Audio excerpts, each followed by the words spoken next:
Good evening. It is great to be before you today. I'm not going to tell a story, but I have a joke later, so we'll cover it with that. How many things do you worry about in a day? I wondered about that because probably my most worrisome day for myself is Monday morning. It's the start of a new week. I know work is going to be crazy. I have someone that works with me, but he takes off Mondays, so I'm by myself. So of all the days that I worry the most, it's usually Monday. There's anything that's built up over the weekend I'm going to have to deal with on Monday. So I wondered, how many times do we worry?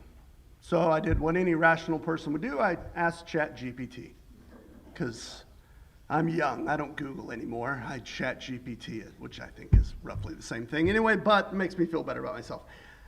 ChatGPT did not make me feel better about myself because it said the normal person worries about 10 things a day and takes up about an hour of their time. I thought, I got that beat on several days. I get a gold medal for that deal. I can put 10 things to shame easily. Now, I have no idea how accurate that is. It's on the internet. And as Abraham Lincoln once said, everything that's on the internet must be true. And I try not to worry. I really do. Like, I have a routine. When I get up and I'm driving into work, I listen to some meditation things on the way. I do some breathing to clear my head. I try to be present. I, on occasion, will even put down my phone. I know, yes, put down my phone and not pay attention to what's on it. I will even do that. But I ran across something the other day, and it really struck me. And I was like, wow, this is really good. And it was not from a guru. It was not some app about meditation. It was a comedian. So I'm going to share it with you. The joke may hit, the joke may not, but a lesson will ensue either way. He said, you know, you only have two things to worry about. There's only two things to worry about in your life. And he said, my parents always told me two things to worry about. He said, whether you're healthy or whether you're sick. If you're healthy, you got nothing to worry about. But if you're sick, you got two things to worry about. Whether you're going to get better or whether you're going to get worse. If you get better, you got nothing to worry about. But if you get worse, you got two things to worry about. Whether you're going to live or whether you're going to die. If you live, you got nothing to worry about. But if you die, you got two things to worry about. Whether you're going to heaven or whether you're going to hell. If you go to heaven, you got nothing to worry about. If you go to hell, you got two things to worry about. Original or extra crispy. I didn't know how that was going to hit. But when I looked up in the Bible, ChatGPT again, I backed it up. I looked it up this time. How many times does the Bible reference hell and fire together? I came up with 7 that I could identify and verify in the Bible. In Matthew, it talks about everlasting fire. It talks about hell being a furnace of fire. In Mark, it talks about hell being a fire that is never quenched. In Revelations, it talks about a lake of fire. Also back in Matthew, it talks about flaming fire taking vengeance on those that know not the Lord. Now, when I heard that for the first time, I thought, wow, that's pretty harsh. I don't know if I can tell that in church. And then I thought, yeah, I could. But it really struck a chord with me. because I was under some stress at the moment, and I was kind of worrying about everything. But he's right. We have two things to worry about. In Joshua chapter 24, verse 14 and 15, it says, Now therefore fear the Lord and serve him in sincerity and truth, and put away the gods which your fathers served on the other side of the flood and in Egypt, and ye serve the Lord. And if it seem evil unto you to serve the Lord, choose you this day who you will serve, whether the gods of your fathers, the gods that your fathers served on the other side of the flood, or the gods of the Amorites, in whose land you dwell. But as for me and my house, we will serve the Lord. You got two things to worry about. If you choose God, you got nothing to worry about. But if you don't, you got two things to worry about. Eternal damnation. And if I ask most people in this world, do you choose to worship God? Do you choose to follow God? Do you believe in God? Approximately 85% of the population of this planet believe in some sort of God. They would say, yeah, I believe in God. I got nothing to worry about. But let's see. I have a young man and a young lady that I care about very deeply. And they've had some friends lately that have been texting them and saying, hey, we know that you say you're a Christian, but you don't believe the same things we believe. You know, we don't think baptism is actually essential. We believe God, but we don't think baptism is actually essential. It's an outward sign of inward grace, which sounds awesome. It's so fancy. It's false. Mark chapter 16, verse 15 and 16.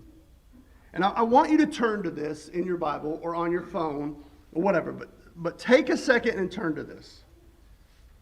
Mark chapter 16, verse 15 and 16. I want you to recognize who is saying this. We know the Bible's inspired by God, and it is His literal translation, His literal God-breathed word. But in this instance, I'll give you a hint. It's in red letters. That's not the BLEO, but that helps a lot. It's Jesus. And Jesus is speaking. And what Jesus says in this, not me, not someone else, this is Jesus. And He said unto them, Go ye into all the world and preach the gospel into every creature.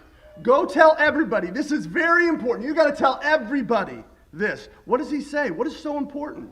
Jesus, tell me what's important. He that believeth and is baptized shall be saved, but he that believeth not shall be damned. You only got two things to worry about. If you believe and are baptized, you got nothing to worry about. You shall be saved.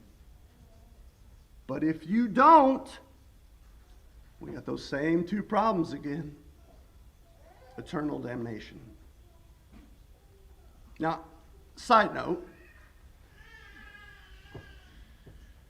in the verse, it does say, He that believeth and is baptized shall be saved, but he that believeth not shall be damned. Some people get stuck on this.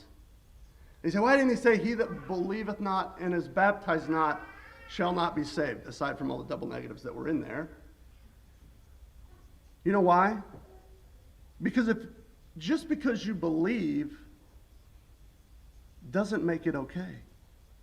James chapter 2 in verse 19, he covers this. He says, Thou believest there is one God. You believe, right? And that's what a lot of people will say. I believe in God. I'm good. I got nothing to worry about. James says, Thou believest there is one God, and you do well. But watch this.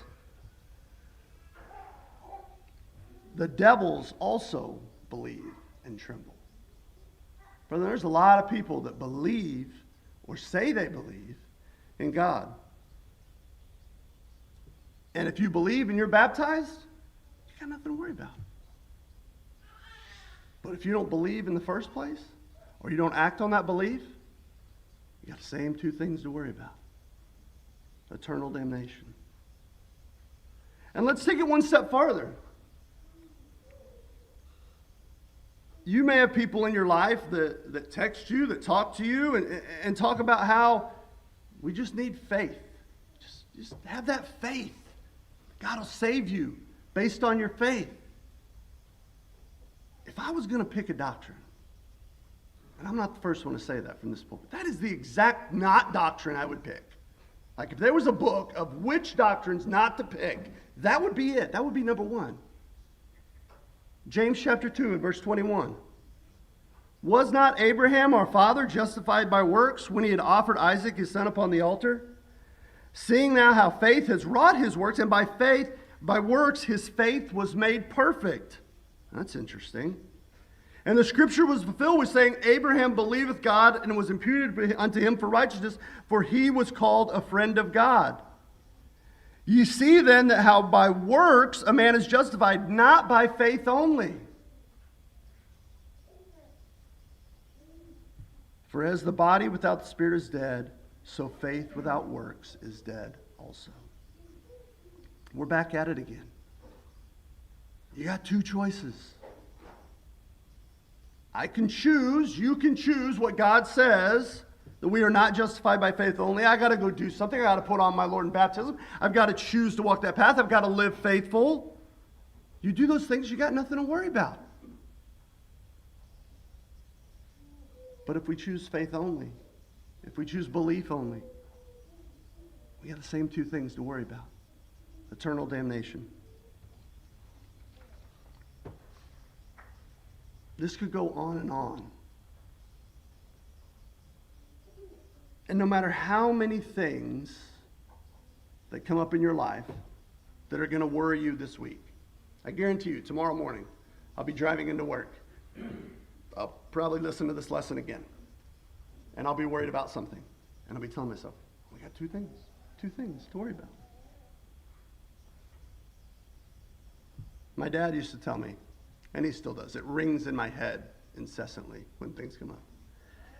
In the eternal scheme of things, it won't make a hill of beans difference one way or the other. I have no idea what a hill of beans is. I don't know why anybody would pile beans in a hill. But I know it doesn't make a difference. Those things we worry about don't make a difference. The thing that makes a difference is whether you are going to go to heaven or whether you are going to hell. That is the only thing that really matters. And if you can square that away in your life, if I can square that away in my life, then everything else I have to deal with becomes secondary. I can't tell you to stop worrying. I can't tell you your friends won't constantly bring things up. I can't tell you that people just won't be downright rude to you, because they will. But I can tell you this. You only got two things to worry about. Joshua chapter 24, verse 15. Choose you this day who you will serve. If you choose God, you ain't got nothing to worry about. But if you don't, good news is we can help you tonight. If you would come forward as we stand and sing. Redeemed by love to proclaim.